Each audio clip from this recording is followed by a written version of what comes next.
I'm Doug Doyle with The Art of the Story. The jazz world is mourning the loss of acclaimed clarinetist, saxophonist, and bandleader Ken Peplowski.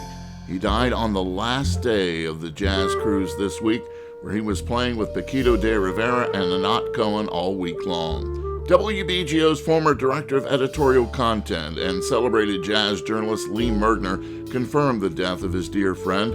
Lee says Ken had a wonderful time on the cruise and was perhaps the biggest Beatles fan around.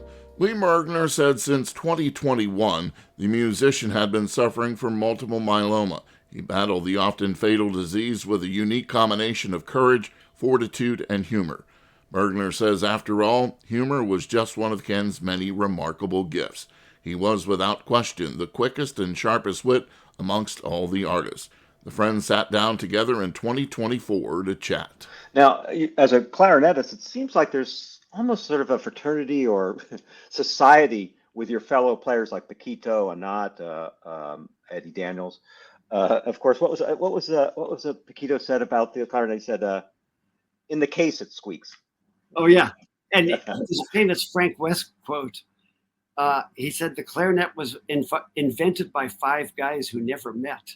Yeah, right. But it's true that you guys do have a thing. Yeah, we do, because it's an unforgiving, very demanding instrument, and one could argue that they all are. But amongst the reed instruments, I can tell you, if you put that thing away for a day, it lets you know. And also the fact that it kind of went out of fashion for a while, and now I'm seeing a lot more clarinet players coming up, younger guys playing. Guys, I always say guys. I mean men and women, of course. Right.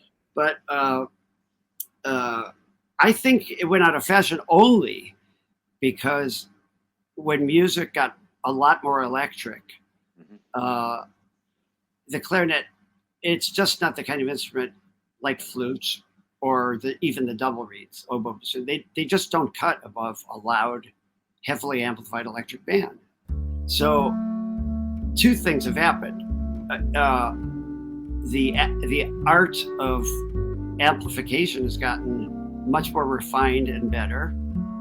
And so you can isolate that instrument, if I'm standing in front of a band, and really bring it out in the sound system. So that's not a concern anymore. And there's been a real return to more acoustic jazz.